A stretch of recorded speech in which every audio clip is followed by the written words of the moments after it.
वट सावित्री व्रत भारतीय संस्कृति में पति की लंबी आयु और अखंड सौभाग्य के लिए रखा जाने वाला एक बेहद पवित्र व्रत है।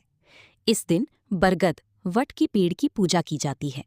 इसके पीछे पौराणिक कथा पतिव्रता सावित्री और सत्यवान की है, जो इस प्रकार है।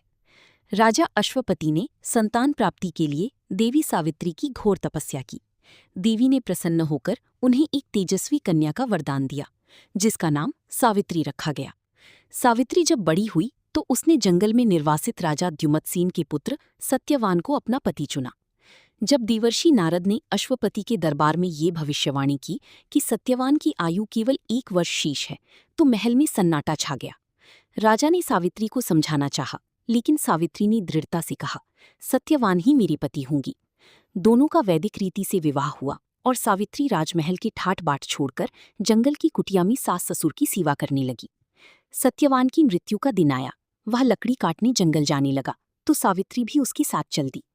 जंगल में अचानक सत्यवान की सिर में तेज दर्द हुआ और वह एक विशाल वटवृक्ष के नीचे सावित्री की गोद में सिर रखकर अचेत हो गया। तभी वहां साक्षात यमराज प्रकट हुए और सत्यवान की प्राण लेकर जाने लगी। सावित्री यमराज के पीछे पीछे चल पड़ी। यमराज ने उसे लौट जाने को कहा, लेकिन सावित्री ने अपनी बुद्धिमत्ता और पतिव्रता धर्म के तर्कों से यमराज को प्रभावित कर दिया। यमराज ने प्रसन्न होकर उसे 3 वरदान मांगने को कहा। पहली वरदान में सावित्री ने अपने सास ससुर की आंखों की रोशनी मांगी। दूसरी वरदान में उनका खोया हुआ राज्य वापस मांगा। तीसरी वरदान के रूप में उसने 100 पुत्रों की माता बनने का वर मांग लिया। यमराज ने बिना सोचे तथास्तु कह दिया। तब सावित्री ने मुस्कुराकर कहा कि बिना पति के वह माता कैसे बन सकती है। यमराज उसकी चतुराई पर मुस्कुराए और उन्होंने सत्यवान की प्राण वापस लौटा दिए।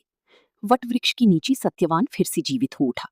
इसी कथा की याद में सुहागिन महिलाएं आज भी वट सावित्री का व्रत रखती हैं। राजा अश्वपति ने संतान प्राप्त